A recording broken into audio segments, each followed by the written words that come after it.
This is the righteous Cold Dot Autobomber. Cold Dot has notoriously been one of the best low-budget powerhouses that this game has to offer.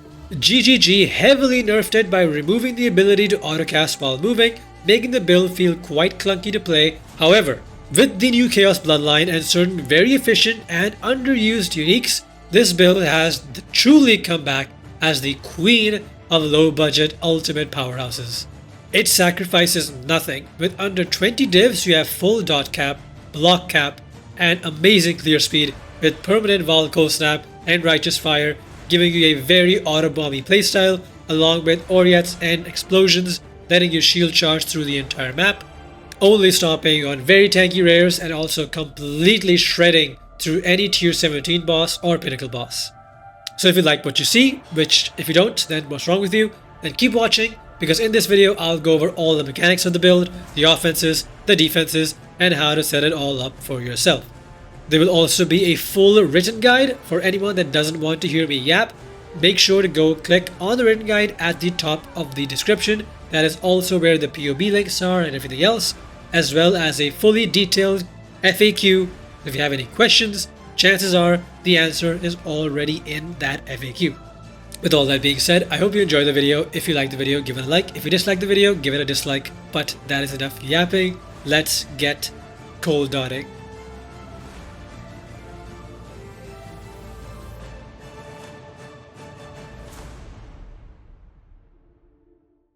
Hello YouTube, and welcome to the righteous Cold Dot Autobomber. And I'm not gonna waste your time. Let's get right into this, starting with not the offenses or the defenses. I'm actually going to talk about the low life setup first, because in the previous build that I made, which is also low life, a lot of people had confusions about this and they had mistakes, because this is the only part that's actually a little bit complicated if you're a new player. So let's talk about this first. So what is low life? Low life is essentially your character is on low life, exactly what it sounds like. It is under 50% HP. That is when you are considered to be low life. The main questions that come with being low life is A, why are we going low life? B, how do we sustain being on low life versus chaos damage? And C, what are the requirements that you need to meet in order to be able to go low life in the first place? So starting with why we go low life in the first place, there are a few different reasons. First of all, we can use our life as an additional resource to reserve some of it in order to have more auras that you normally would not have access to because you don't have enough mana to do so. So in this setup specifically, I'm using Arrogance support, which converts the life reservations into mana, and then I'm using Vitality as well as Flesh and Stone. This allows me to have an additional 500 regen in POB. This allows me to have an additional 200 regen on the gem, which is actually like 400 to 500 regen in total after all the other additions, as well as Flesh and Stone, which is 20% less damage taken from enemies, which is very nice to have to make the build way tankier. So if I was not low life, I would not be able to use those. I would just have a miserable extra pool of life, which doesn't really do that much. Along with that, I'm also using things like Pain Attunement, which is just a generic 30% more spell damage when on low life.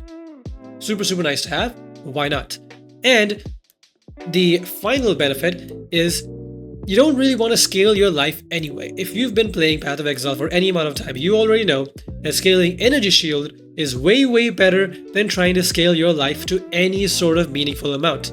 So using that life as a resource instead of having it just be there as this sort of silly little thing that's not really doing much is kind of pointless. Now the main downside of going low life is that chaos damage will one-shot you, because chaos damage in this game goes through your ES. So me right now, even with 7300 ES, it doesn't matter. If I take chaos damage, it will directly hit my life, and with only 189 unreserved life, I will essentially just immediately die to any sort of hit from chaos damage. That is why I need to have this flask right here. Ignore everything on this. The main thing to note is that it says chaos damage taken does not bypass ES during effect.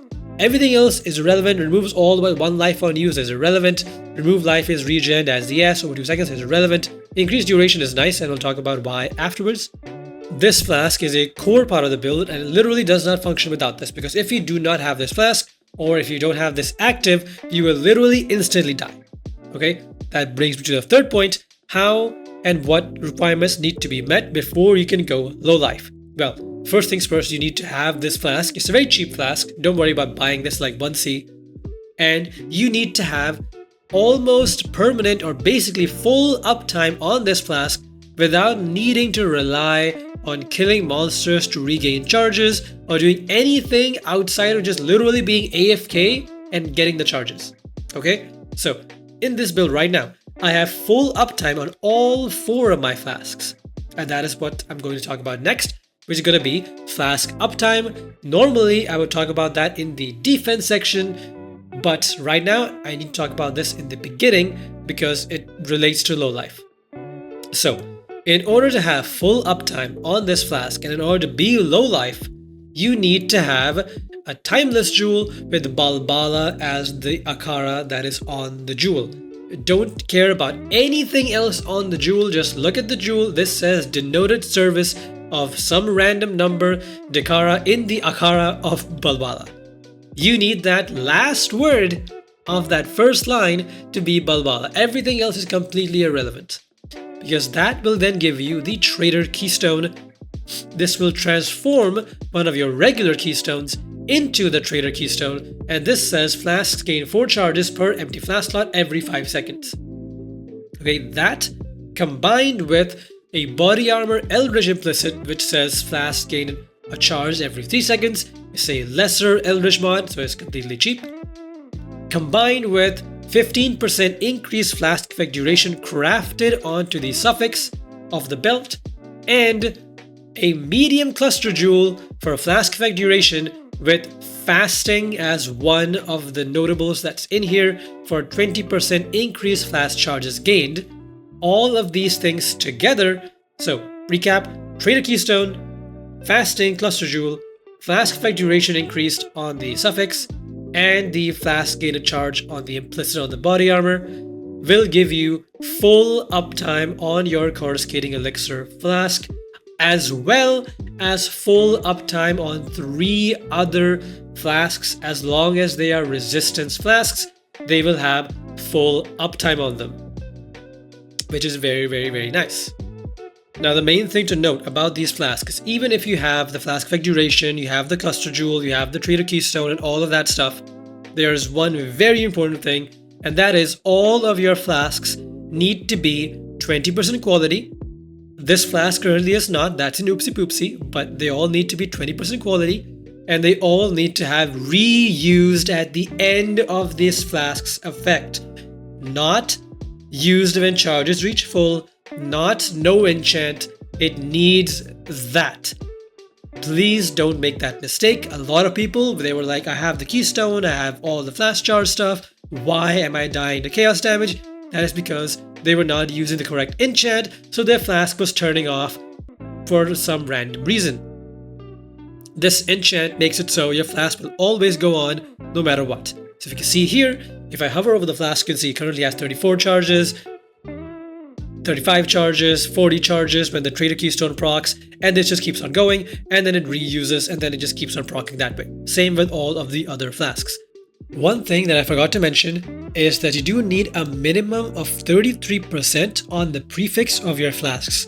This can be 33% increased duration, 33% reduced charges used, or 33% increased charge recovery. All 3 of those work. As long as they are a minimum of 33%, you're good to go. The Ori had said, this doesn't matter, this already comes with charge recovery, and this does not need to be 30%. This needs to be any number, it literally doesn't matter. And the coruscating elixir, this also just comes with 25% increased duration and is also completely fine. Can't do anything about it. Alright, now that I've talked about all the low life stuff and the flask stuff, now I can talk about the actual offenses and defenses of this character. So, starting with the offenses, let's talk about the whole Righteous Cold Autobombing setup and how we have permanent uptime on Vaal Cold Snap. So, it's the exact same tech as I used in my previous build, which is the Chaos Bloodline Corruption's Embrace. So this says, you have Shepherd of Souls if at least 4 corrupted items are equipped. So equipped only refers to gear items and not any of your flasks, not your jewels, only your actual gear. Anything above this line counts as corrupted. So Shepherd of Souls says is that first line in grey at the bottom, Vaal non-aura skills require 80% less souls to use. That means that the cost of the actual skill itself is 80% less. You cannot see this in the tooltip, but you can see it by looking at the number of uses left on the skill.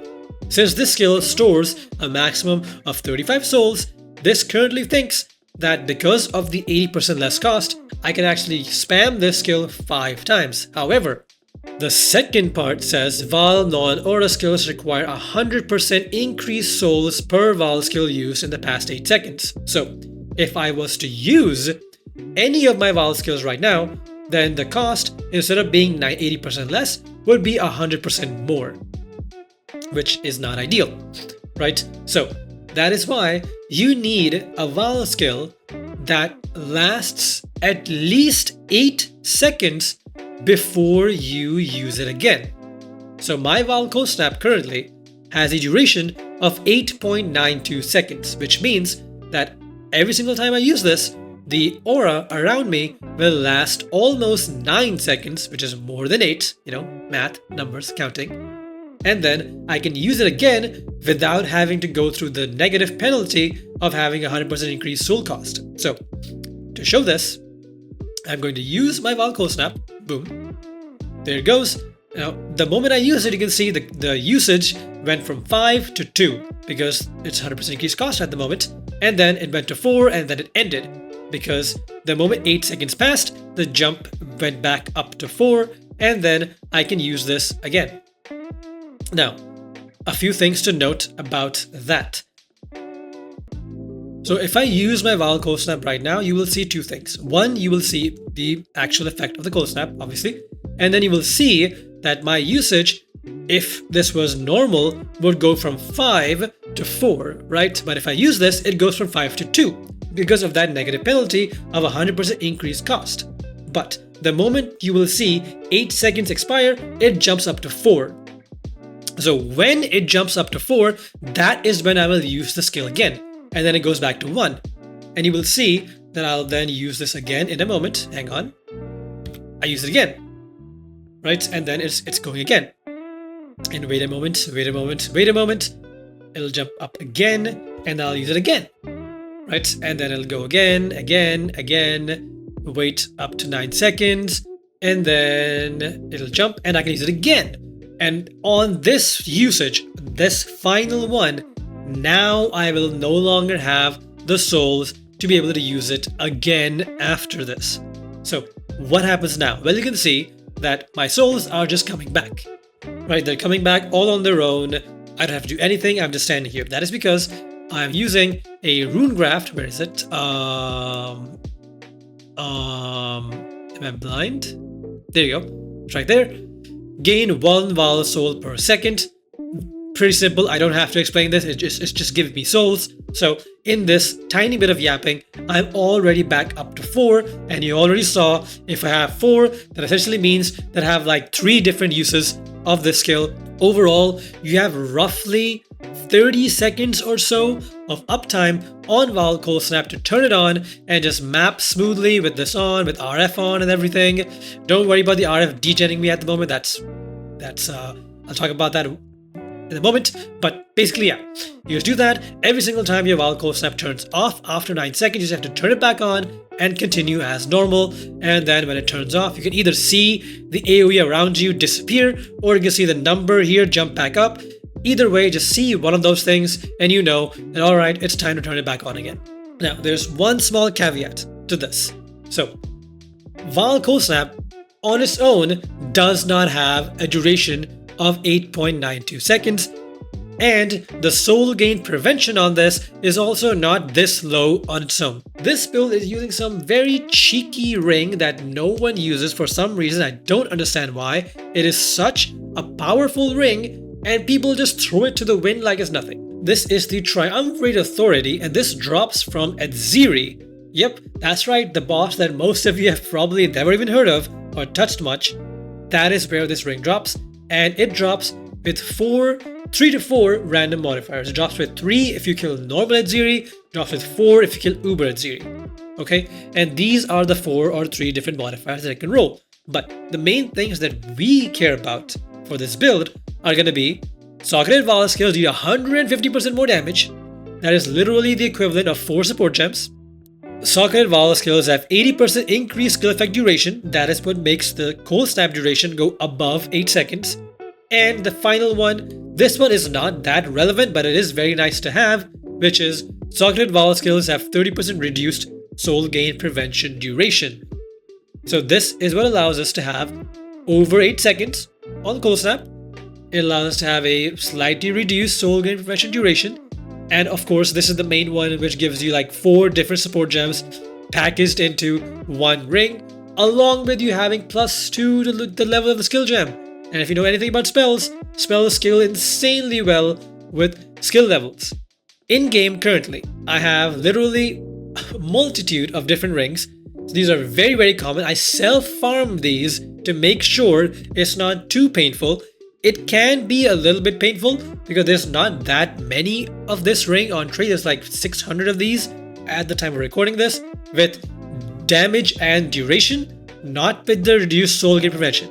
The soul gain prevention part is just added fluff, because even without the soul gain prevention and just having increased duration like this one over here, if I check this has 13.38 on the skill effect on the soul gain prevention. So it's only an extra 2 seconds, which is not that bad. So don't freak out if you can't find this. There's still so many other really, really good mods that you can have on this ring. If you don't find soul gain prevention, you can get things like this, which is Socketed Vaal skills require 30% less souls per use. This will give you literally an additional use before you run out.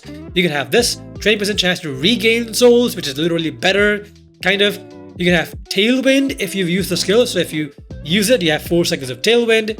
You can have 60% increased AoE. You can have Elusive when you use it. There's a lot of different things that you can have on this ring, which are really, really nice. But the main 2 things are this for the damage and this to make sure that your cold snap is above 8 seconds. Do not get this ring without this. If for whatever reason you cannot sell from this ring, and the price fixers and the snipers and the whatever the fuckers have destroyed this ring from existence on trade, it's okay. That does not mean the build is bricked. That does not mean you have to overpay an insane amount for the people who are selling these rings for like 10, 20 divs now. None of that, okay? I have an alternative option. I try to make this as open as possible. There will be an alternative option that I will leave in the written guide. Okay, there's a reason I'm not putting it in the video, because if the price fixers and snipers want to snipe this ring, they will try to snipe that option as well somehow. So if this ring does completely disappear, go to the written guide, go to the gear section, and then find it there. Because the thing about price fixers is they will only check the POB, they will check the gear section, but they are too lazy to go and check written guides. From my experience, that's what I've seen. So if you want the alternative to this, if you can't find this ring, go to the written guide and you will find your second option there. Now, I'll be honest, the second option is slightly weaker. It is weaker, okay? Full disclosure, it is weaker.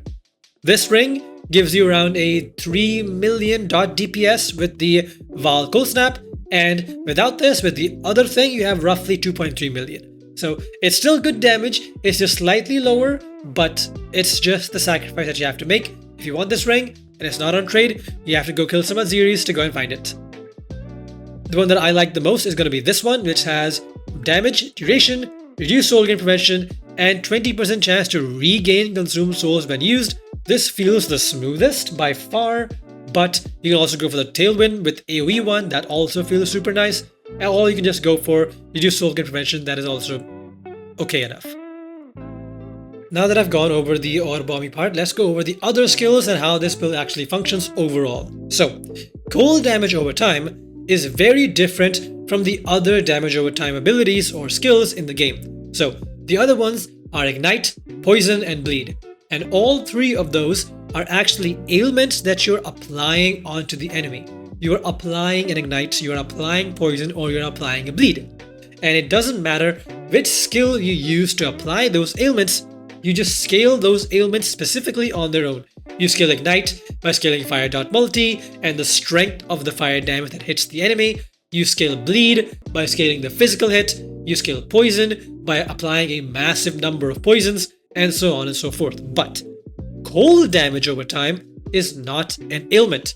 It is actually linked to the skill itself. So we can see here, Vortex, that is one of the cold skills, it says deals 9,603 base cold damage per second. Creeping Frost says deals 5,899.1 base cold damage per second. Cold Snap, the upper one, that's not Vaal Cold Snap, says 7,922 base cold damage per second, and Vaal Cold Snap deals 9,436 base cold damage per second. So what all of that means is, if I use Creeping Frost right here, boom, that's that AoE right there on the floor, any enemy that steps into that will not only be chilled, because obviously it's a cold skill, it's going to chill, but that same chill will also apply the cold damage over time. That's what the skill says. It leaves a chilling area that deals that damage. Now, Vortex, exactly the same thing. It creates this vortex, and any enemy that comes into this or it's already in it will take cold damage over time. So if I combine those, boom and boom, the damage from both of those skills will stack. So you see where I'm going with this? So for a single target, you use Creeping Frost, you use Cold Snap, you use Vortex, and you use Vaal Cold Snap, and all of these cold skills, all of the ground effects, and this aura for Vaal Cold Snap, all of this does its damage, and it all stacks. That is how you can get very, very high damage numbers from basically zero investment into damage. So that is how you can get insanely high damage without much investment, because you're actually using multiple different skills to get that high damage. Now, disclaimer, yes, that does mean that this build has a lot of buttons. However, those buttons are only for single target, and that's it. For the entire game, you'll just be doing this. Okay? This is the entirety of the mapping process. No buttons, no nothing. You just run around, things die, things explode from Orient's End. Easy peasy. Now, how do the offenses get scaled further? Well, from any spell skill, you scale the damage by scaling the gem levels, and cold spells are eating very nice with the Foulborn Wand over here. Literally +4 to level of all cold spell skills is insane. It is insane and insane. There's no other word to describe it. It's just insane. Combining that with a very, very cheap unique helmet, which just gives you a free 50% cold dot globally and gives you socketed gems that are supported by the level 20 conk effect. And because this is so common, you can corrupt this and find very good corruptions. And then of course, an Asher of the Stars is just a very, very cheap amulet to get +1 skills, and the quality buffs up the golems. And golems, obviously, this is an elementalist. It's using the elementalist ascendancy. So scaling golems is just free damage, free regen, free defense, free AoE, free speed, free everything. And then we have a Hungry Loop. So this is a potentially complicated or scary thing for casual players, but bear with me, it's okay, alright? So a Hungry Loop, we can see, is just a regular unset ring which has one socket, but you can feed this ring support gems, and then every support gem you feed into this will then just become a part of the ring, and then whatever skill you socket will then be supported by whatever those support gems are. Now these can be awakened gems, these can be exceptional gems like empower, enhance, whatever. They can be anything. They cannot be corrupted, obviously. They cannot have quality on them. They can just be support gems. Now, most people don't really know how this works, so I'm going to show it live so you can understand this properly. Okay, this is a Hungry Loop for a different build that I'm working on. Currently, I've already fed this Meat Shield, Elemental Army, and Minion Life. How did I do this? Well, in my offhand, I've been leveling up support gems, okay? But when they reach almost max level, so I can see here, you can see if I unlock this, like so, when this pops up on the right side, this is now a level 19 Elemental Army, and it says, okay, it's ready to level up, and you're gonna click this, and it can be level 20. Do not click it, please. Okay, instead of clicking it, you will take it out of your offhand, put it down here, right? and then you can put this into your Hungry Loop. You have to equip the Hungry Loop first, obviously, and then you're going to put this gem into the Hungry Loop, and then when you level this up to 20, the loop will then consume that gem, eat it up, the gem will disappear, and will go into the ring, and then you can see socketed gems are going to be supported by whatever support gem you put in. Now this already has Elemental Army, so ignore that, and just take it out like so. And for me right now, I want to put Empower into this, right? So you can change the color of your Hungry Loop to be whatever color your support gem is, and you equip it. So this Empower right here is level 2 Empower. It's ready to be leveled up to level 3. I put it in here, I go here, I click this, boom, and then you will see the Empower disappeared from the ring, and now it is inside the ring. Level 3 Empower, Meat Shield, Elemental Army, and Mini Life. Literally exactly the same thing as this ring, but this is for a different build, so I needed 2 of these, but you get the point. So that is how you will make your own Hungry Loops. For whatever purpose, any support gems that you need will go into the ring exactly like that. Obviously, your Empower can't reach level 19, it will go up to level 2 and be ready to go max level at 3, and regular support gems will be level 19 and ready to go to 20. If for whatever reason you want to put in an Awakened gem, you have to put it in at level 4, about to be leveled up to 5.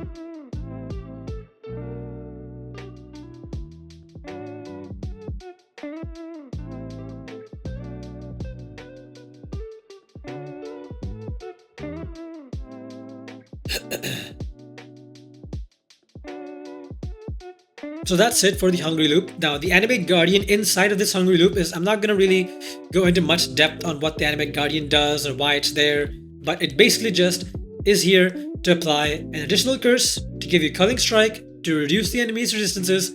It's just a bunch of quality of life and good stuff, so it's very nice.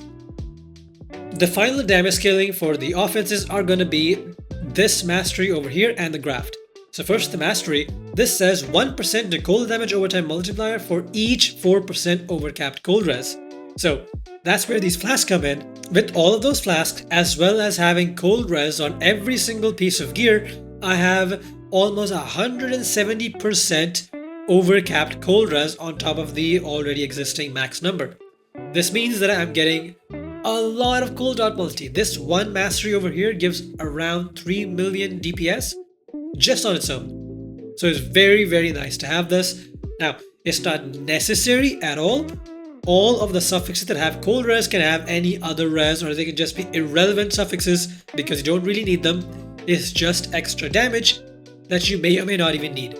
And then we have the Freezing Tulgraft. This, the only thing you want on this is that suffix which says to cover enemies with frost on hit by the skill used by this graft. Covered in frost is basically 20% more damage, not increased. It is technically more, not exactly, but it is. Trust me, I'm not going to get into the details of that. And then the prefix for increased cold damage is also nice, but just try to get the frost on hit. Don't try to get cold damage. The most important thing is the frost, not the prefix. Now that I'm done with the offenses, I've yapped a little too long, so I'm going to make this quick. The defenses are very simple. You have ES, a large amount of ES, that's all well and good, and you are using this shield. This shield is insanely good, and I don't know why everyone considers this to be an absolute trash tier shield. It is amazing. This shield gives you, first of all, 30 all res. Like crazy. Then, this gives you 30% chance to block spell damage while you're on low life. For any low life build, that's basically just 30% spell damage always. Spell block always. And then, the main thing are those 2 lines at the bottom. They say 100% chance to block attack damage if you have blocked spell damage recently, plus 100% chance to block spell damage if you've blocked attack damage recently. So the main thing we care about is that first one for an extra 100% chance to block attack damage if I have blocked a spell. This means that as long as you have capped spell block, which I do, you will basically always have capped attack block. What do I mean by this? Well, if you've noticed how this game is starting to build up and develop, the more you travel in acts, in campaign, in maps, you start taking fewer and fewer hits and more spell hits. Especially in tier 17 maps, everything that hits you is a spell. It's some kind of massive spell that keeps on hitting you, especially with the bosses and pinnacle bosses. None of them hit you with a smack. It's always some kind of spell, AoE spell, something of that sort. That is why if you cap your spell block, you will always be blocking spells, and if you're blocking a spell every 4 seconds or so, you will have capped attack block. Trust me, I did a lot of testing on this, and majority of the time, you will always feel like you have capped block because you're just blocking everything, because everything in general is a spell. The only time I felt that this was not good was versus porcupines in tier 17s. Tier 17s can randomly roll porcupines. It's roughly like 1 in every 20 to 30 maps, according to my own testing. You can get unlucky, you can get lucky, but that is the general amount. Now, it doesn't break the map, but they do hurt because you don't have a bunch of armor, and without armor and without attack block, the porcupine spikes that shoot out really hurt. They don't kill you, but they do chunk you down considerably. But that's the only weakness. That's literally the only time that I've noticed this feel like a thing. Otherwise, the build has so much fizz mitigation from Arctic armor, from Flesh and Stone, from the endurance charge that we have. It doesn't feel like we're ever gonna die from any sort of hits. The main actual downside of this shield is that you have no recover on block. But the way we mitigate that is by having a massive amount of regen per second. Without RF, I have 2060 ES regen, and with RF on, you won't be able to see it in here, but in PUB you will see it's roughly like 1300 to 1400 ES regen per second. It is a lot of regen, and that is basically the only way this build doesn't die. And that's it for the defense. It's literally just big block, big ES, big max res from all the flasks, and big regen from just regen stuff from the gear, from the keystone over here, and stuff like that. The last thing for the defenses is going to be the Hardening Uulgraft. The only thing this is here for is the fact that this gives you an endurance charge whenever you're on low life. The modifiers on this do not matter at all. The only thing that can matter is that Corrupted Implicit. This Implicit gives you a chance to take 20% less area damage per 2% overcapped cold res. And since you have so much overcapped cold res, you can literally hit 100% chance to take 20% less area damage from hits, which is so nice. The moment I discovered this Implicit, it was so nice. The build got literally 20% tankier because majority of things that kill you in this game are area damage. So very nice to have this. Even if you find nothing, no dot multi, no cooldown recovery, no nothing, just disregard all of that. Just try to get that Corrupted Implicit. It's super nice. It's not necessary, but it is very nice. And you have to get it on a Hardening Uulgraft, because if you don't have an Hardening Uulgraft, you have no endurance charge generation, which would suck.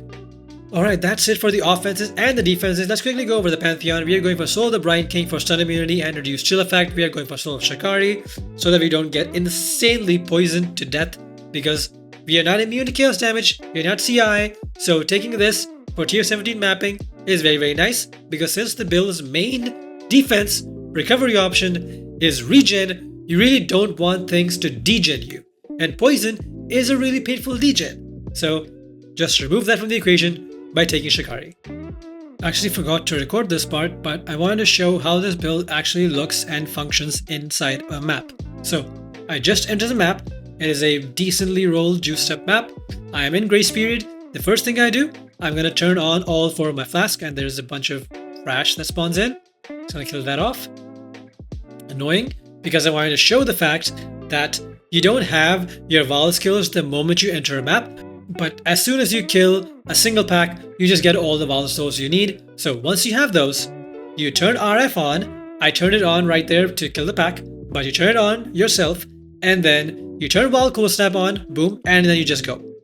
Okay, you go, and everything will just die as you walk around. Very smooth, very Autobomby playstyle. The only reason I put air quotes around Autobomb is because you have to manually turn Vaal Cold Snap back on every 9 seconds to get that Autobombiness. But with how comfortable and smooth it is, just pressing one button every 9 seconds is very nice, especially because it is a very fast cast time. not slow at all, so very, very smooth. Now, I did mention that you don't have infinite uses of Vaal Cold Snap, right? You have a certain number of uses, and when you burn those uses, you actually have to wait. So I'm gonna burn this final use on purpose to show what or how you do things when you no longer have Vaal skills. Let's wait for that to end. There we go. It's over. I have no more uses. What do? Well, I just kill stuff normally. I have my regular Cold Snap that I can use with my right click. I have Vortex that I can use. I can use Creeping Frost. There's a bunch of different abilities. Now, I prefer shield charging into a pack and using Vortex to clear. It just feels the smoothest, right? I am stuck in the ice pillar. That's annoying. Dumbass map. But anyway, yeah, shield charge, Vortex, shield charge, Vortex, shield charge, Vortex. You don't have to do this a lot at all.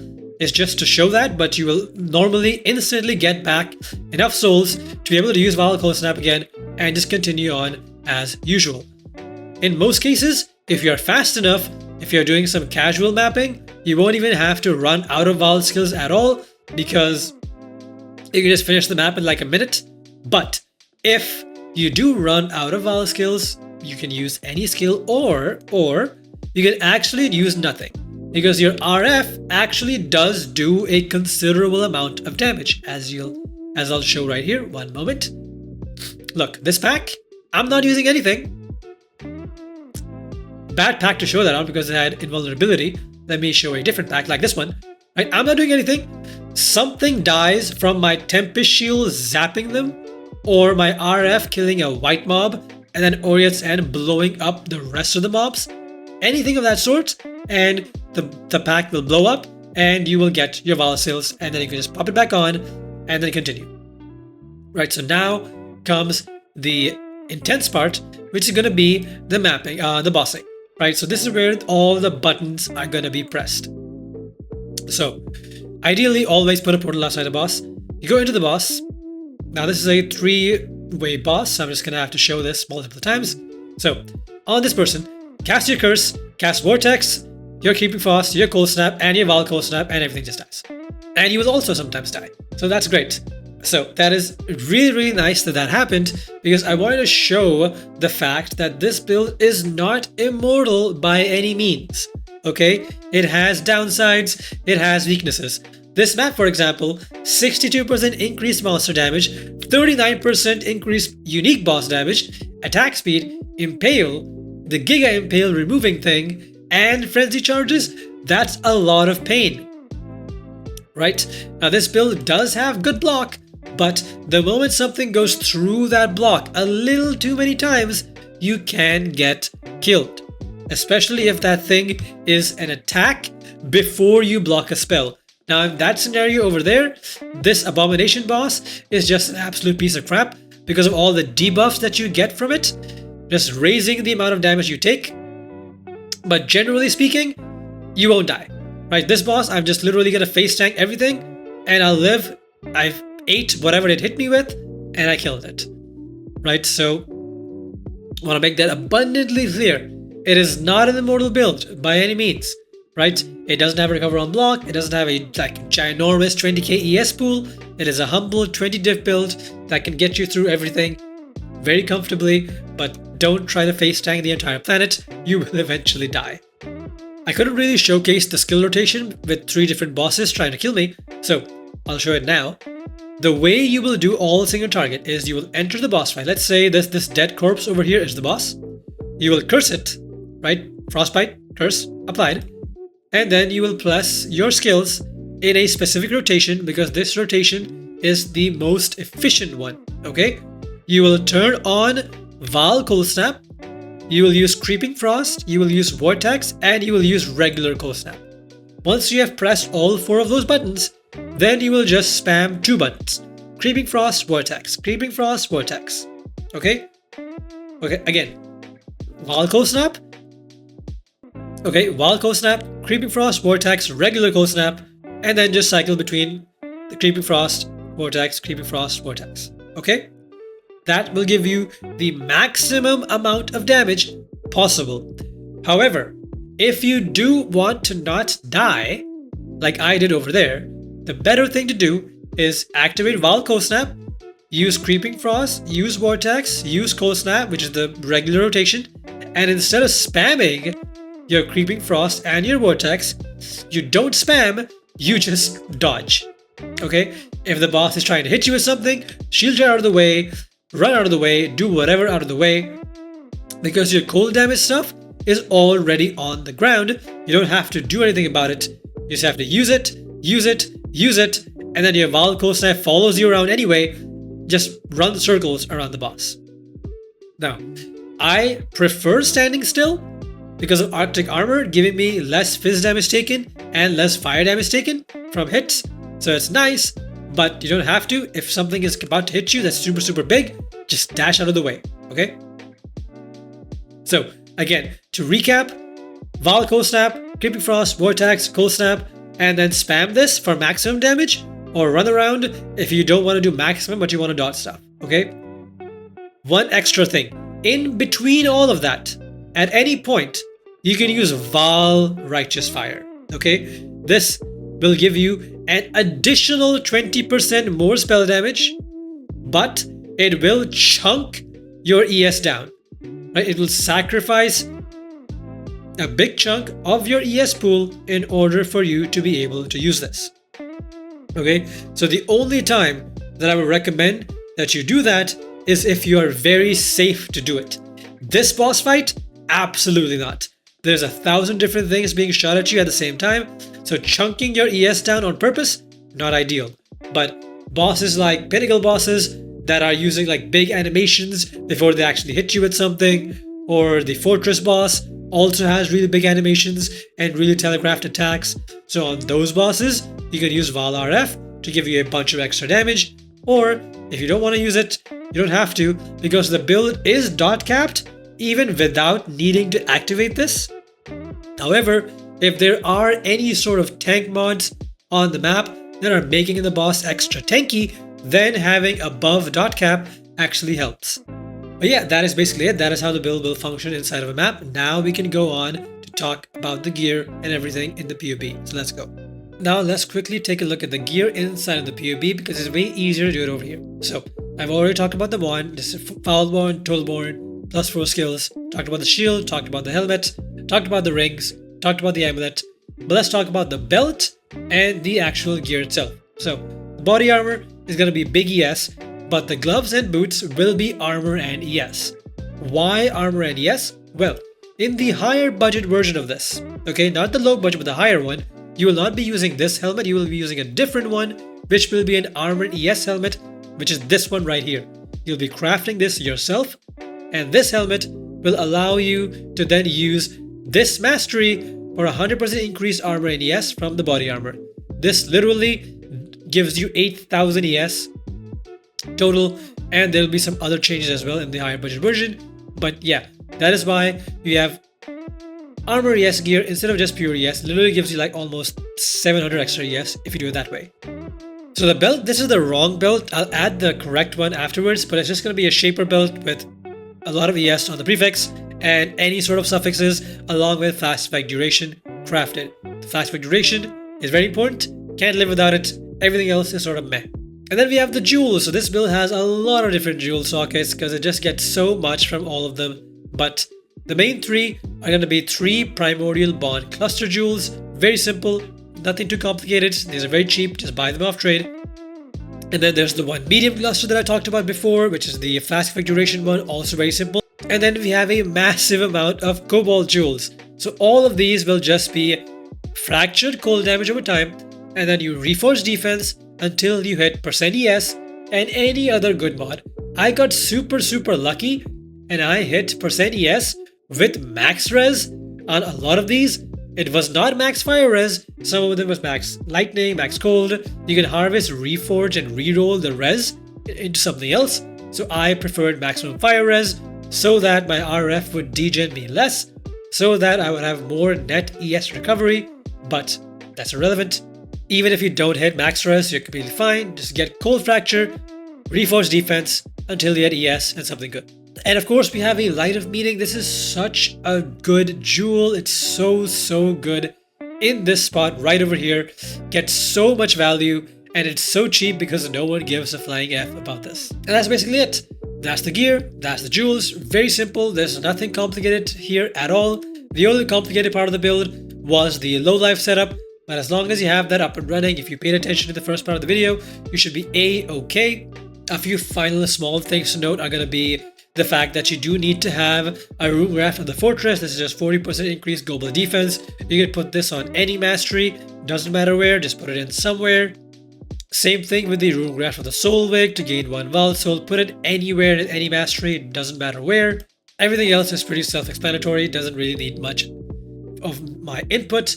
However, the one last thing to note is if you are not high enough level, if you are not level 98 or level 97 in this case without this thing, it's not the end of the world. It's okay. If you are not high enough level, there's one very simple thing you can do. That. You just turn this entire section off, then this turns into a level 79 build. However, you do need to place your medium cluster instead of one of these other cobalt jewels, so that'll be completely fine.